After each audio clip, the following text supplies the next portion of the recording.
All right, so I'm in Detroit, Michigan, or really about 20 to 30 minutes south of Detroit, at a Hampton Inn hotel, as you can see behind me, my lovely abode here for the past, 2.5 days and one more day tomorrow.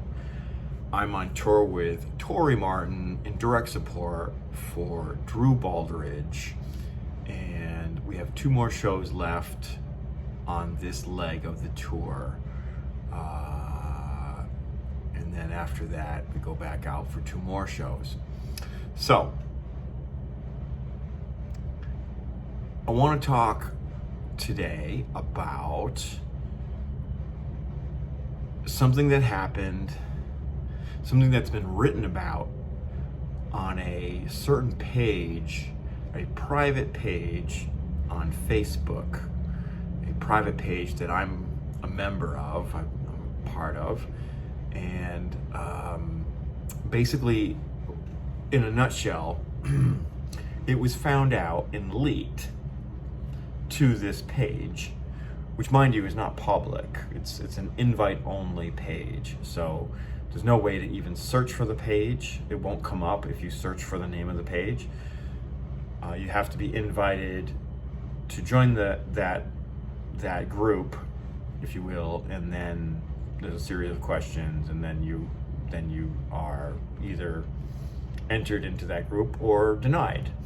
Anyway, it was made not public, but it was posted in this group that a certain person, a drummer, in fact, in Nashville, who works a lot on the downtown scene, on the Broadway, the lower Broadway scene. This drummer took what is a giant folder of Nashville number charts for many of the songs that are typically played on lower Broadway and in Nashville in general. Many of which are country songs, if you know, I mean, it's pretty obvious, but there's a lot of other stuff in there too. And this is a massive folder of, I don't know how many songs, but probably over 1,000, I'm gonna guess, maybe around 1,000, something like that. It's a lot of songs. And this Dropbox folder, this Nashville Broadway number system Dropbox folder, as it's called, has been passed on through the years for free. I mean, it's just somebody wrote all these charts. Not one person, but multiple people have written the charts. But there's 1 or 2 people who have written the bulk of them. And a lot of them aren't even correct. Like, a lot of them are just sort of skeleton number charts for these songs. And some of them are just downright wrong. And some of them are just like almost illegible, just like chicken scratch, like not helpful at all. But anyway, that's besides the point. I digress. So this drummer took the Dropbox link to this folder, copied it, created a new link on his website or some domain of his that he owned or rented, and created this new link and made it downloadable for $149. Yeah, that's right.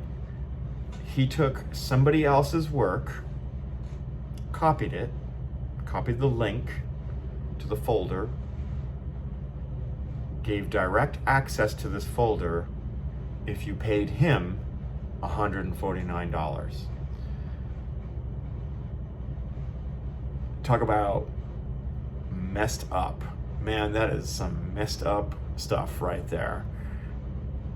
So the purpose of this video is for me to tell you, don't ever do this. Don't ever take somebody else's work, copy it, and sell it for any amount of price. In fact, don't ever take anybody else's work and give it away It's not yours to give away.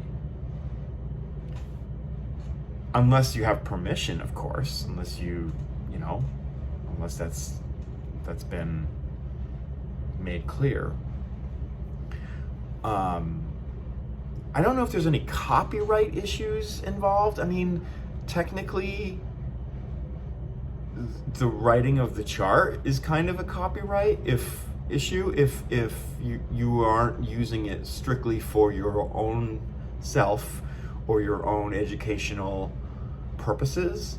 Like the moment you start giving it out to people, just giving it out to people, it's kind of a copyright issue there. But nobody, people turn the other cheek on that, and nobody really goes after that. So there's no money, like, you're not gonna get any money from that if you're the artist that wrote the song. So, but still, it is about right and wrong. And so,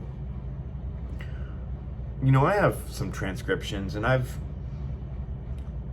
hardly any, mind you, because I don't enjoy the process of transcribing, and I'm talking about like drum transcribing, like notation.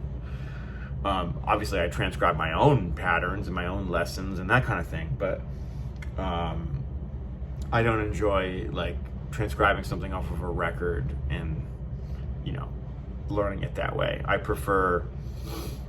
don't like writing it down. I just like listening and just trying to absorb it through my ears and through my body, and just that method. It's just too slow for me. So here's the thing. Once again, I digress. This guy, I know this guy who did this. I don't know if I want to say his name, because then it's like you go looking for him. Here's the thing. This guy, he is a bit of what you'd call an influencer. Like, he's on YouTube and he's posting sometimes multiple times a day on YouTube. And he posts all of his live gigs, like when he plays a live gig, he'll set up a camera and stream the live gig, all 3.5, 4 hours of it or whatever.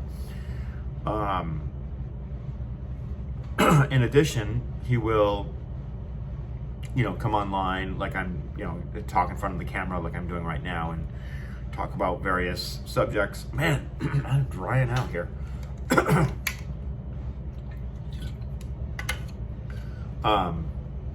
So,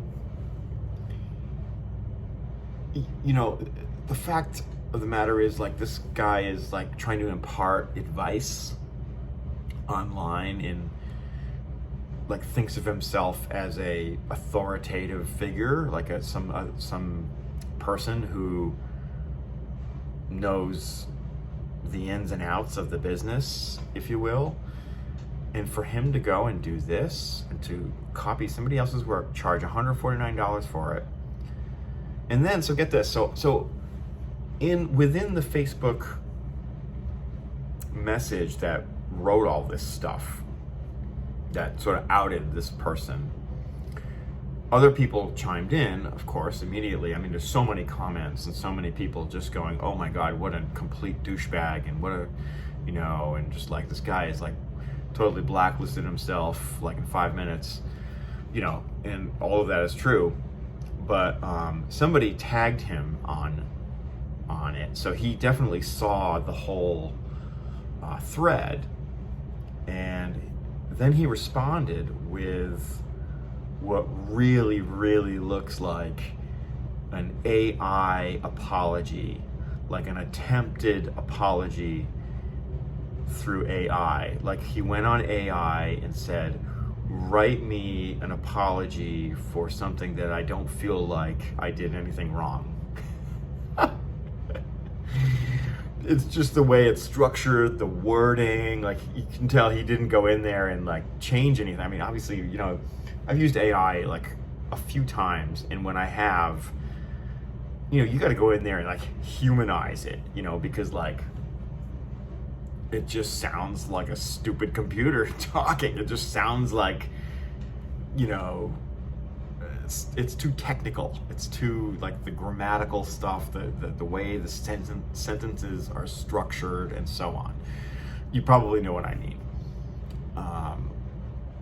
So to make matters worse, you know, here he is. He posts this AI response in, you know, allegedly apologizing for his actions, and you know, and then he's like saying stuff like, well, you know, I didn't do it to gain, you know, any monetarily, you know, he didn't do it to gain money, basically, is what his point was. And I can't think of the wording exactly. I read this stuff the other day and I was in the van, so I'm trying to remember it all. But yeah, you know, it's like you didn't do it to make money. Like, well, why'd you do it then? I mean, it's such bullshit, just complete bullshit. So anyway, yeah, that's it. That's the end of this video. Look, the moral of the story is don't copy people's work, and especially don't sell it online like it's your work. Don't ever do anything like that. All right? And that goes for charts, for instructional books, for music, for videos, for any format of copyrighted work. All right? There, I'll leave you with that. Thank you. See you in another video from somewhere on the road with Tori Martin. Bye for now.